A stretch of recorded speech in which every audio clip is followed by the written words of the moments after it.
ইরানে চলমান গণ আন্দোলনের প্রেক্ষাপটে প্রথম প্রকাশ্যে ফাঁসি কার্যকরের প্রস্তুতি নিচ্ছে তেহরান। এমনই দাবি আন্তর্জাতিক সংবাদ মাধ্যম ও মানবাধিকার সংগঠনগুলোর।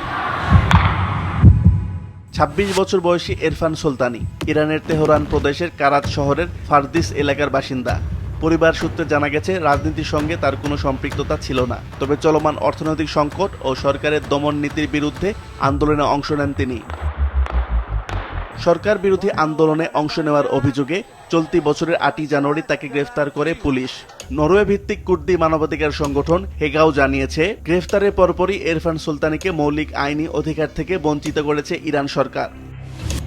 তাকে আইনজীবীর সঙ্গে দেখা করতে দেওয়া হয়নি। পরিবারকেও তার বিষয়ে দীর্ঘ সময় অন্ধকারে রাখা হয়। এমনকি তার বোন একজন আইনজীবী হওয়া সত্ত্বেও মামলার নথি দেখার বা ভাইয়ের পক্ষে লড়াই করার অনুমতি পাননি। পরিবার জানায়, গত ১১ জানুয়ারি হঠাৎ করে জানানো হয় এরফান সুলতানির মৃত্যুদণ্ড চূড়ান্ত।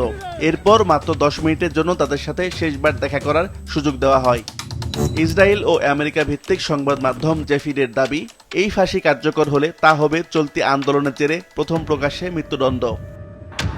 মানবাধিকার সংগঠনগুলোর আশঙ্কা, অর্থনৈতিক সংকট থেকে জন্ম নেওয়া এই গণ আন্দোলন দমন করতে দ্রুত বিচার ও কঠোর শাস্তির পথ বেছে নিচ্ছে ইরানি শাসক গোষ্ঠী।